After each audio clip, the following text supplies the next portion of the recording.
Welcome to the real story behind her business with Tracy Litt. Oh my God. I said to Tracy, this is Christmas before Christmas for me because at the time we record this, it's close to Christmas. So thank you, Tracy. Thank you for having me, Angelique. Mwah. So I could read your biography. I put it in the description, but I want to, before we deep dive into the show, the real story behind her business, as you know, if you watch this show, it's all about inviting women entrepreneurs to share their story and how it supports their marketing, why they sell what they sell, and how it transforms people's lives. So Tracy transformed my life and she transformed my business. And now I can transform my clients and transform my family and my friends. So bang, bang, bang, ripple effect.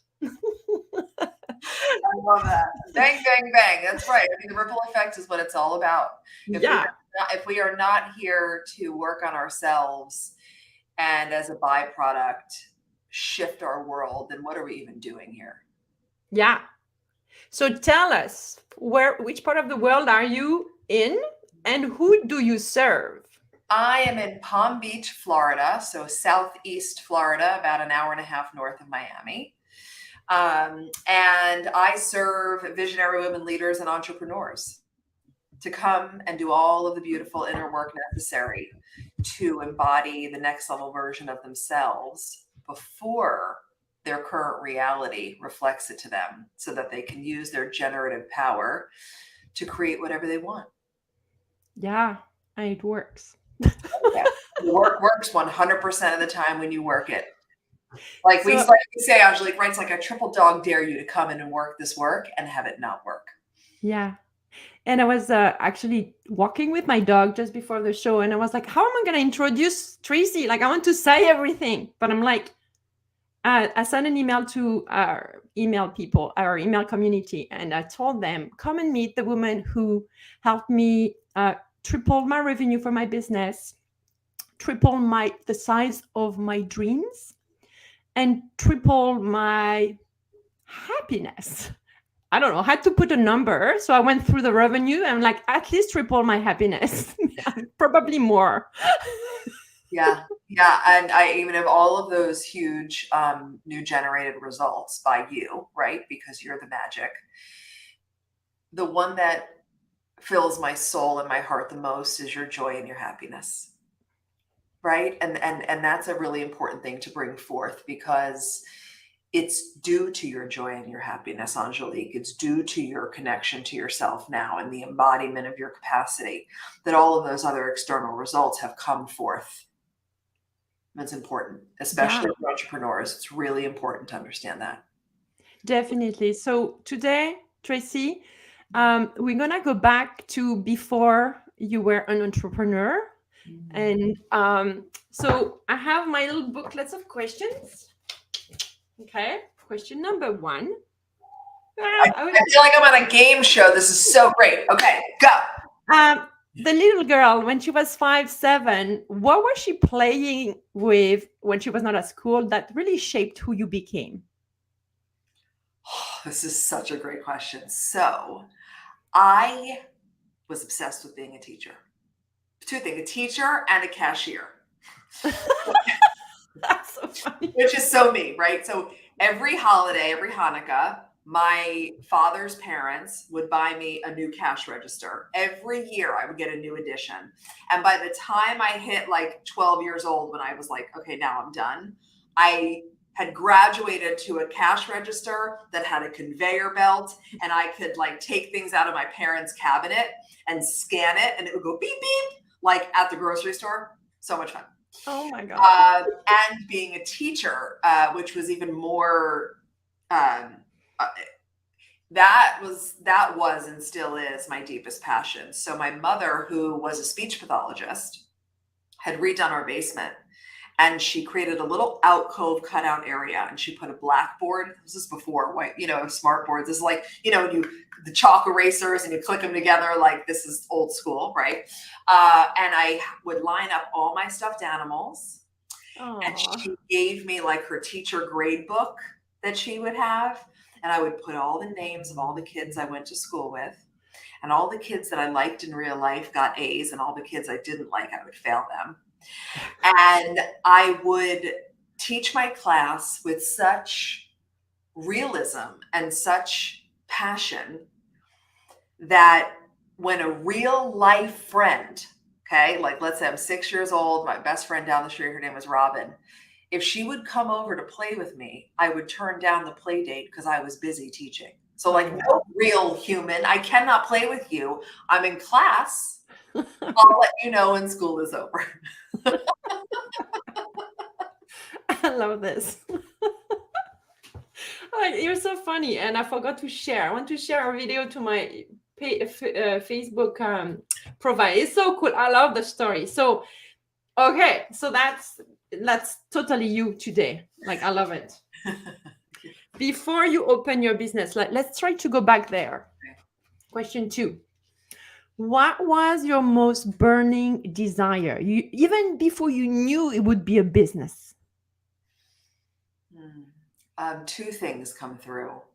My first burning desire was to be utilized in my lifetime, to really be a vessel for something, right? To really do something so profound with my time here on earth in this lifetime. That was the first burning desire, right? Like, how do I allow myself to be a vessel and a channel for something?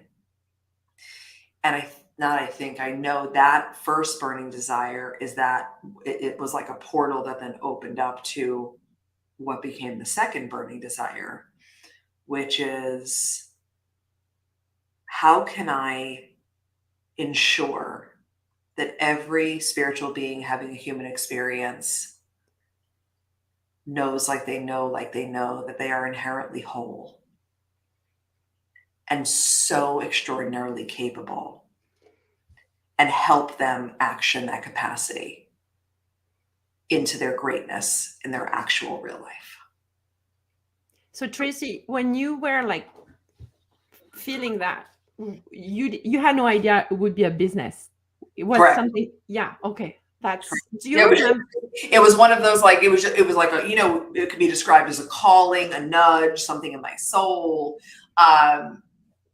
It was like a whisper coming up through my body that now I can explain that. Back then, I don't think I could have explained it that way. We all have a call of some sort. And to truly, truly live full is to answer the call, right? To not answer the call is such a disservice to the world. So how do you know it's a call? Like, just for people who are going to be watching or watching the replay, like, how do you recognize it's that and not just another idea? What a great question. It doesn't go away. True. You can try to, it's like you can, every time you attempt to settle somewhere or allow where you are to be enough, that only lasts for just a few moments. And then that calling keeps coming back, right? It becomes, the calling itself doesn't allow you to deny it, because it keeps coming and it keeps coming and it keeps coming and it keeps coming. Yeah, that's so true. Yeah. Yeah, that's always what I say. Is that even if I was closing my business, I don't know if I could stop thinking about it, because it's like, oh, I want to share. Yeah, because you're passionate about, and that's part of the calling too. It's something you're passionate about. It's the thing that you want to do no matter what. It's not about the outcome. It's not about the revenue. It's not about the external results. It's about like, I need to, like, I have to. You have to. When you have a calling, you have to fill it. You have to do it. Yeah. Love it. Okay. I love it. Okay. We have so much to cover. Number 3. Before you started your business, like that transition, that shift, like the calling is here, it's like, I'm gonna make it happen. What was the biggest struggle for you? I love this so much. Fear. Hello. Fear, and fear. And now that I understand it and I am truly an expert in it, and it's a core of the work that we move through, I struggled so much. I would have, like, my calling was here. And on Monday, I was like, yes, we're doing this. And then on Wednesday, I was like, absolutely not. No one's going to take me seriously. And then on Friday, I was like, I'm in, let's go. And then on Saturday, I'd be like, who do you think you are? You're going to fail, right? Like, just that letting fear lead. And now I understand that's what it was. At the time, it felt I was paralyzed. Like my feet were in cement, but my heart was like, oh, but I could not move. It took me 2 years to move.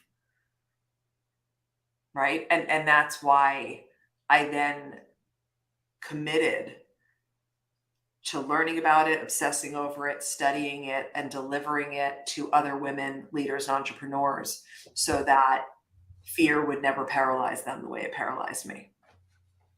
Yeah. And that's why we love you so much, because this is what we work on. Yeah.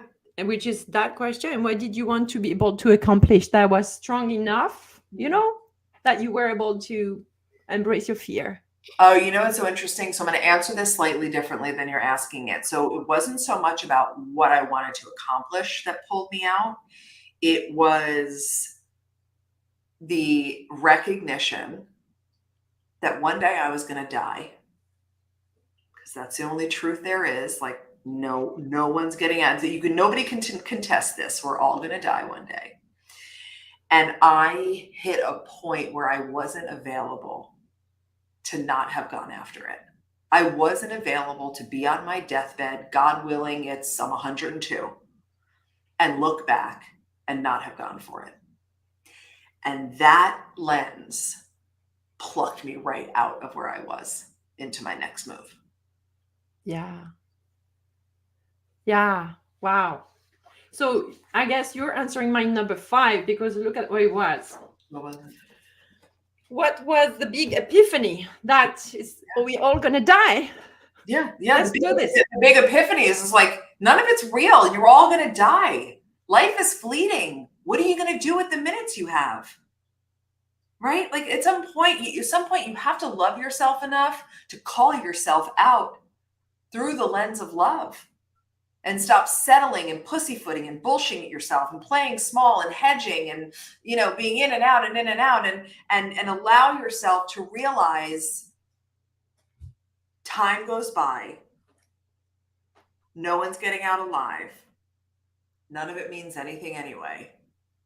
And your soul is yelling at you at this point to do the damn thing. And you're either going to let your mind ruin it or not.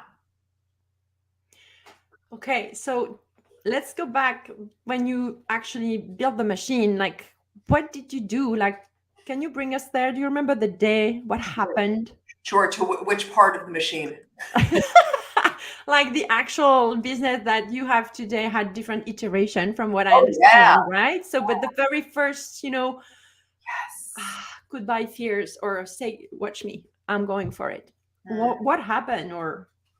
So once I took the leap and enrolled in coaching school as an adult learner, because this is not many years ago, like, what am I, 45? I was 38, I think, right? When I went to coaching school. The business is 5 years old. The Litt Factor is 5 years old. And while I was in coaching school, I manifested a layoff from my VP job. I was a VP of Human Resources. So when I manifested that layoff, my mind said, maybe you should get another job. You're only in coaching school. You still have to build a business, da, da, da, da, da. And this is when all the work that I now do, like my next level, was like, absolutely not. This is a portal. This is an opening of potential. If you go get a job, you are not betting on yourself. You already manifested the layoff. You're out. Be out and go full throttle into whatever the hell this thing is. Right? I had no idea. And I'll tell you, my secret sauce in year 1, ignorance is bliss. Okay? Ignorance. I didn't know what I was doing. So I just did everything. Right? So I started by, oh my God, this is so incredible. So I'm going to show you something, because I happen to be showing my daughter. My eldest is a sophomore in college, and she's studying behavior and psychology. So we have great conversations now. Oh my God. Yeah, that must be All juicy. time. Oh my God, we geek out. It's like the rest of our family's like, what's wrong with you guys? We're like, whatever. We're talking about neurotags. Leave us alone. So I was showing her all of my creations through the years because she's very enamored by the business. So one of the things I did in year one was I created, and I literally have this here. You're going to love this. This was my first ever workshop. Okay, wait. This is how I delivered it. I did this myself. I printed the pages. I put the little things on. Okay. I love it. And this was ignorance is bliss. This was me going, I don't know what I'm doing, but I'm going to like teach people how to create what they want. So I created this workshop. I had 50 spots. We had 24 attendees.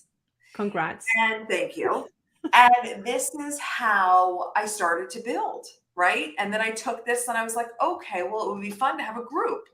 Let's do a group in my living room. Let's bring some women in. We'll do like 6 Tuesdays in a row. And again, when you're starting out and you don't know what you don't know, and you're in what I consider a really beautiful state of ignorance, just because you simply don't know yet, you're willing to lean in, right? Risk, try, throw it up against the wall, see what sticks. And that's really what kicked it off. And it has been a snowball effect, like hand over fist since we started. I love that you showed the very tangible, this is the thing I started with. Look at that. Like, what is even happening? And only the front page was color. Look, I'm going to show you. Right, the rest of it, because I was printing, I'm like, I don't want to spend the money. There's my black and white pages, right? I have all my quotes. This was our original logo that's not even around anymore. You could frame it, Tracy. That was your legacy starting right there. Yeah. I love it. Fun fact. Wow. Oh, thank you for sharing this. I love this. I'm so glad that worked out so beautifully. I kept a drawing, my first Facebook Live, I talk a lot about the fear of being visible and going live like we're doing right now. The very first time, I don't have it close like you have, but I should, because it was my business at the time was food intolerance and how to cook with no gluten, no eggs, nothing, but have fun. And it's delicious. Okay. So 8 ways to eat avocados. And I had a flip chart. Okay. And I was drawing the avocado. I still have the drawing, and I watched the video a few months ago, and I'm like, oh my God, that was awesome. Like, I should keep it like on a file, because the first thing you do the first time is, as you said, the beautiful ignorance of things, but you give it all. Yes. And it doesn't matter. Yeah. So that just reminds me of my avocados. I love it. Okay, so question number 6. What was the first big payoff of, oh, this is it, have a business, have my little workshop, it worked out, I got my women in my living room, we're doing this. It doesn't have to be money-wise. Like, what was the thing you said, like, oh my God, this is it? Do you remember? Okay, let me ask you a question. When you say this is it, meaning like what first payoff? Because my mind's going into different places. Like, yeah. So, that day you're like, because you've been like contemplating starting your business, you've been, and then you offer that workshop, and you're like, that day that you feel like, it's like, oh my God, I'm doing it. This is it. Yeah, I am okay. it. Got it. So there's 2 things that come through. The first one is the transformations of the women that came to what was then called Ignite Your Power. Ignite Your Power. Right? That was my idea. I was like, okay, this is the workshop, and then we're going to do Ignite Your Power was the name of the group. The transformations of the women every time they came back, and then after those 6 Tuesdays. And then like their follow-up with me, I'm still connected to them today, right? That was like, wow, you're doing something here. You know what you're doing. It's working. And I was so taken aback. It was so humbling. It was so, it was deeply emotional. Like when years ago, in a different version of myself in a galaxy far, far away, I owned an event planning company. So this is before I had my daughter. This is a long, long time ago. And I did a lot of weddings. And every time I would organize a wedding, like hundreds of weddings. Oh, wow.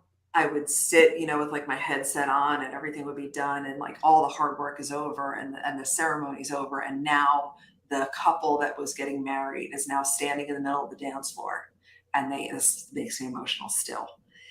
And they're having their first dance. That's a feeling. And I would cry like it was the first wedding I ever did. And it didn't matter what number it was, but every time I witnessed that unification, that love, that moment was like,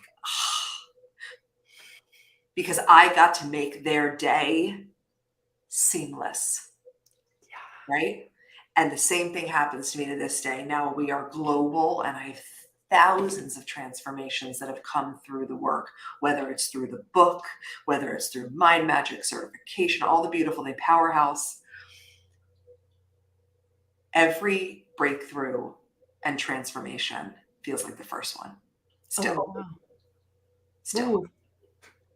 And that, to me, like, that's everything. That's the payoff. It's not my payoff. It's the delicious selfishness of giving to someone and watching them have a metamorphosis, because there's a beautiful selfishness to giving in that way, right? Because what we get back is like, I know. That's how it feels every time. So totally agree. Yeah, that's exactly. I feel it here. Yeah. Oh, thank you for sharing the examples. So, by the way, for those of you who are just meeting Tracy, we talk about feeling a lot. Let's do a little parenthesis here. Why are we talking so much about how we feel about things? Because your emotional state is everything, right? Because your emotions are generating your reality. Your emotional state is equal to your frequency and your resonance, because feeling your feelings from the sense of your humanness is your divine right, and it must happen. So it's everything comes down to emotion and feeling, because it's both the way that you generate your desires and the way that you honor what needs to be felt in your body. Right? I mean, the suppression and the repression has to go, and to be expressed is, right, if you think about suppressed and repressed, expression is the direct opposite to be expressed and fully expressed. So we talk about things like feel your feelings until they no longer need to be felt, right? It's everything. Your emotions are everything. Everything. Mm-hmm. Yeah. So a little exercise, if you hear that for the first time, or you maybe heard about it, but you're not sure what it means. Next time you have to take a decision or answer someone, feel it first before you think it. Yeah, because ultimately your mind is super unreliable, and it is only driven by thoughts of fear and ego and past experience. The pathways that you've developed over your years, the neurotags that you have for certain people, places, and things. You're never going to generate beyond your level of mind and the way you think. So your mind is not the resource. Right? The resource is your connection to yourself, your connection to your body, your connection to your system and your soul, your intuition, your guidance, and feeling your way through things instead of thinking your way through things. Totally. Mm-hmm. Yeah. Can I share a secret? Always. Yes, let's do it. Because talking about feeling and thinking, so before the show, my old self, the one I was before I meet you, came and say hi. Of course.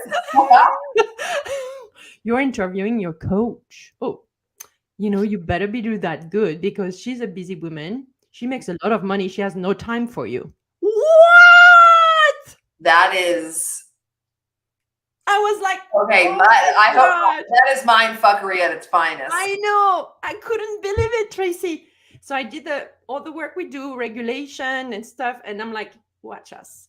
Because I was so like, it kind of almost ruined the joy I had to meet you. And I'm like, no. And that we do the things to regulate. And I was totally aligned. It was gone. But I'm so open. I'm an open book. This is, even when you do the work, it comes back. And then at the moment that you're like, oh, you're still here? Yes. And that's a beautiful thing. So first of all, thank you for sharing that, because I think it's of such service, right? Which is where I share a lot of my stuff when we're in our communities and stuff, This is about evolving, continued growing and expanding, healing, ascending, all of those things. And the programs that run in you run deep and wide, and they're really rooted. And your old self is not going down without a fight. No matter what level you get to, no matter how much revenue you've generated in your company, no matter how many orgasms you've achieved, no matter how calm you are as a parent, whatever your measurements are, there's always going to be moments where the program attempts to come back through and suck you back.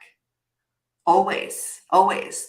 And that's what makes our knowledge of this, just the sheer awareness of going, I'm just going to always be a non-judgmental observer, because when you are on it in that way, to your point, it didn't do anything. It came a knocking, and you were like, oh, that's cute. Yeah. And I know how to completely diffuse you so that I can be the embodiment of the woman that I am now and the next levels of myself. So it's really to you. Well, I wanted to share because it's not just words. It's like we feel in our body like every second, right? Mhm. So I wanted to share, and because you share so much with us, I wanted to share like the real thing. Yeah. So, talking about this, question 7, perception of money. I always ask this question. Through your entrepreneurial journey, when you started to now, how did your relationship and perception of what money is about changed? Don't you love that? It, it has changed so dramatically. I'll say it in 2 different ways. I mean, my concept of money, my understanding of money, my relationship to money, the way that money relates to me, my ability to receive it versus make it, all of these things have evolved. The first time I ever invested in myself, after I literally like almost died investing in coaching school, like died. I mean, just to invest in coaching school is like, okay. But then I remember the first coach I ever hired. It was $1,148 for 1 month. I don't know why that was her number. It was specific to her. Great. So $1,148. I remember paying her, and then literally, Angelique, like falling down on my bed, like all the drama. I can't believe I just spent that much money for a month.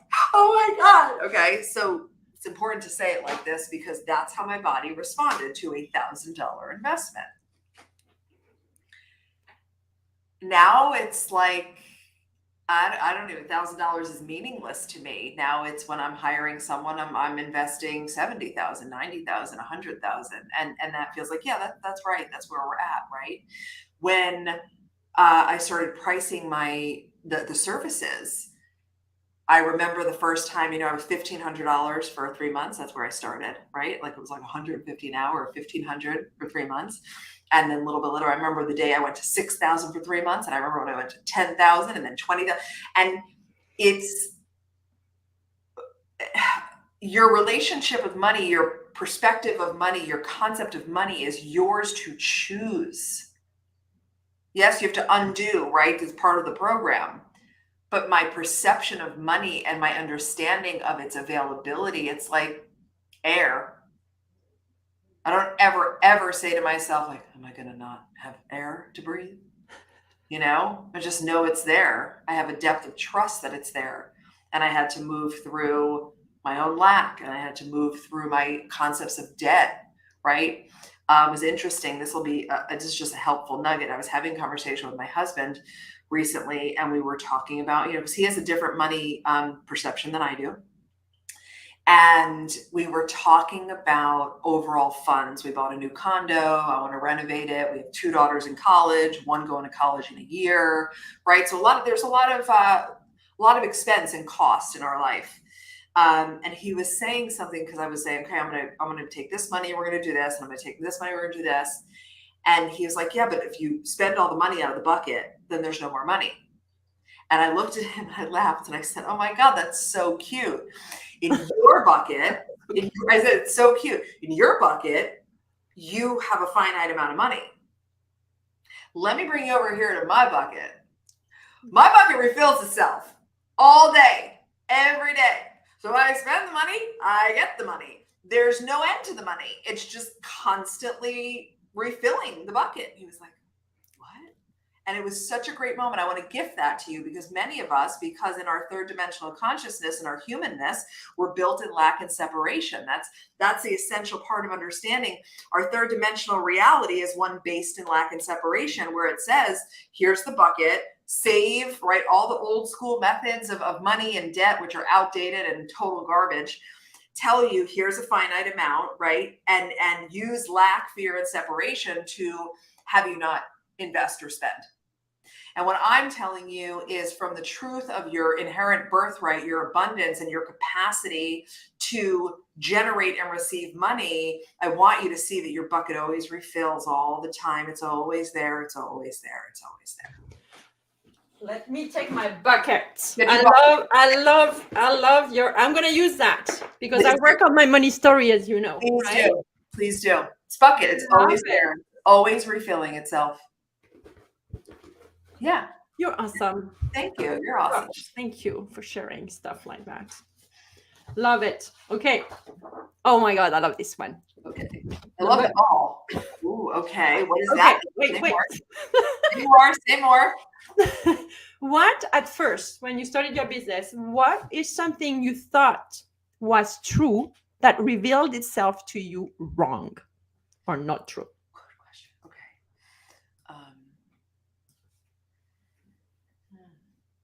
Okay, two things. That the answer lied in strategy, and that failure is not a good thing. Bam. Yeah. Love it. Totally. So good. Okay, I'm losing my paper here. I'm getting all excited. I'm excited okay, too. We're almost done. 9. Oh, I love this one. What is your biggest fear, if there is one left today? Such a great question. So let me like just sit with this for a moment. Because, yeah, we have time if you do. Yeah, my biggest fear today, I think truly, not I think, I know the only real fear that I have is not reaching my highest potential. That would be the only thing to like give you an actual answer. And I don't fear that because of my understanding of fear, my teaching of fear, and the way that I relate to fear. Yeah. So it's more like I'm always going to use that drive of use me, let me be a vessel. What can we create? How big can we get? How great can we get? How much impact can we make? How much service can we provide? How big can this legacy be? So that's kind of the driver of what my initial answer was. And really, I don't really fear anything because from a biological nervous system perspective, I know how we dance all day. Me and my fear, we're chilling. And I don't operate from fear. I operate from such a depth and height of total trust. Yeah. So I don't actually experience fear the way I used to. I love it. You're, I had to ask you, I ask everybody, but I knew that for you, that would be a different answer because this is the work, right? Yeah, it is the work. It is the work. I love it. Wow. I hope you guys, ladies, taking lots of notes. Mm-hmm. Oh, the last one. And then there's a bonus question. Oh, I love a bonus round. I feel like I need a buzzer. Like I know, that's the next level. That's even more fun. Okay, go. I'm ready. Okay, 10. Social media. Love it or hate it? Both. I love what social media has gifted us. I love that it is this open channel of connection. I love that we can be, we are a global universe, right? And we are a click away from, right, whether it's like my best friends from back in the day and having social media as a form of connection and saying, oh my God, look at her daughter, looks just like her. And you know what I'm saying? Just these beautiful things. I love and appreciate social media for what it's done for commerce and for for business, right? I mean, when I first came on the scene, I used to do something called TGIM, which thank God it's Monday. And I would do it on Facebook. And I remember the first time I did it, I had 26,000 people watching me talk, right? Wow. And I was like, wow, social media is amazing, right? Because of that, the reach, I mean, it is put into our fingertips. And think about what that's done for founders. Think about what that's done for people to be able to break away from limitation, and whether it's corporate jobs or their own perceived less thanness, and show up and pop something onto social media and boom, they have a business. I mean, it's incredible. It's incredible. And I'm very angry at it because it's not regulated, and it creates a lot of dissonance, and perpetuates a lot of low-level emotions in people, and it's created a lot of harm. I did a piece in Inc. a couple of years ago about how to make social media a kinder place, right? So I would love to see more compassion come through social media. I would love to see, less polarization and more unity. And that's what, that drives me crazy for that reason. Wow, I love it. No, that I like your perspective. Totally get what you mean. Okay, wow. Okay, the bonus question is, when Tracy has her best days among all the good days that are most of the days, like I know that. What is the thing that you do, or what is the little ritual that's gonna make sure that that's gonna be that type of day? So good. So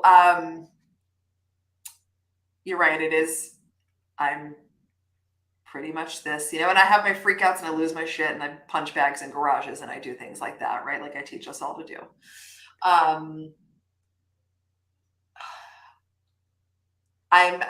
It's because I'm in such deep gratitude and joy. That's what I'm doing. So like even before, I had my headphones on and I was just dancing in my living room, just dancing, just by myself. There's just music. I was just like, and I was just like, just having a great time, because I'm here to have a great time. I'm having a great time. Right. So it's not like I intentionally do certain things to ensure it's like a best day, but it's really all derived from my definition of success, which is how many hours of the day I spend feeling how I want to feel. So I'm always operating through the lens of prioritization of my energetic state, which means prioritization of my emotional state. And the rest of it just takes care of itself. Yeah, I love this. And you want to see something? I do. That's on my desk. Yeah. 2 years. Yeah, on my desk. That's my definition. I always say I stole it from my coach, but Right. This is it. It is yours to take. I genuinely would love every woman leader and entrepreneur. I love everyone, but I'm here to speak to women leaders and entrepreneurs to please steal that definition of success and live into it. Because when you do, when you prioritize your energetic state, when you prioritize your emotional states of being, all of the shit that keeps you up at night, that steals your energy, that makes you low level, that drops you down in consciousness, just goes away. The byproduct of prioritizing the hours of the day you spend feeling how you want to feel is literally everything you fucking want. Feels so like easy. Yeah. Oh, yeah. Wow. Is there a question I didn't ask, Tracy, that you want to answer? No, I loved everything. I loved it. I love we gamified it. Kudos to you. That was super awesome through the lens of fun and levity, right? Which is like our high value. It was amazing. It was amazing. You are amazing. Well, you are amazing too. And if you have questions when you watch the replay, or I'm just gonna check because I see we have a few people. Or Jillian says, "Hi, gorgies." Hi. And I don't see the name of the other people, but hello. And ask your question, tag Tracy, and make sure of this here. So tell us more about Quantum Leap quiz. It's so fun. So excited. So head over to quantumleapquiz.com. It is, it's really an assessment. I kept calling it a quiz because it's a better alliteration to call it a quantum leap quiz than a quantum leap assessment. So quantum leap assessment, or quantumleapquiz.com. It's a really incredible assessment, number one, to the spirit of our fun and levity. It's super fun to take. I think it's like 12 questions, 13 questions, and we do it in a really fun, kitschy way so that you stay really engaged. And then it delivers you where you are on the ascension spectrum. So essentially, how close are you to your next quantum leap? And what that question actually means is, where are you in your frequency? Where are you in your journey of ascension? Where are you in your energetic resonance? Because the higher your frequency and resonance, the more joy you're experiencing, the faster your desires generate to you, right? The more higher fifth dimensional consciousness you're operating in, the more energy you are, the less matter you are. And once you take it, the feedback I've received is, whoa, that was freakishly accurate. And the results are like a masterclass in consciousness and energy. So I'm talking about, you guys, it's like you're going to get pages and understand what is a quantum field and what is energy and why should I care. And the cool thing that we created, it's called an ascension spectrum, which is now a thing. So, you know, when you go to the mall and you're trying to figure out how to get to a store, and you go to the directory, we used to anyway, and on the directory, it would have a big sticker and it would say, you are here. And then you knew where to go. That's the setup. So you'll see on the ascension spectrum where you are, and it shows you are here. And then I give you guidance on how to get to that next level, get into that higher resonance, etc. And it's awesome. Yeah, I loved it too. It was fun. Yeah. So, okay, I'll put the link as well in the comments, and wherever that video is going to be, it's going to be there. We have a cuckoo from Ashley. Hi, beautiful ladies. Hi. So thank you so much, Tracy. Thank you for gifting us with your wisdom and your smile and all the things you do, and for your time as well. So thank you. Thank you for having me. I love you. I love what you're doing. And it's such a gift and an honor for me to come and talk anytime, anywhere. I'm here for it. That's awesome. So thank you. Ask your question, share away. Some people need to hear Tracy. Like, please share that video if you can. And maybe I forgot some question, but no, I don't. That's good. I wrote them down, because usually I go with just my head, but you got me so excited. So, okay, stay in the backstage, and I'm going to close here. Bye-bye, everybody. Thank you so much.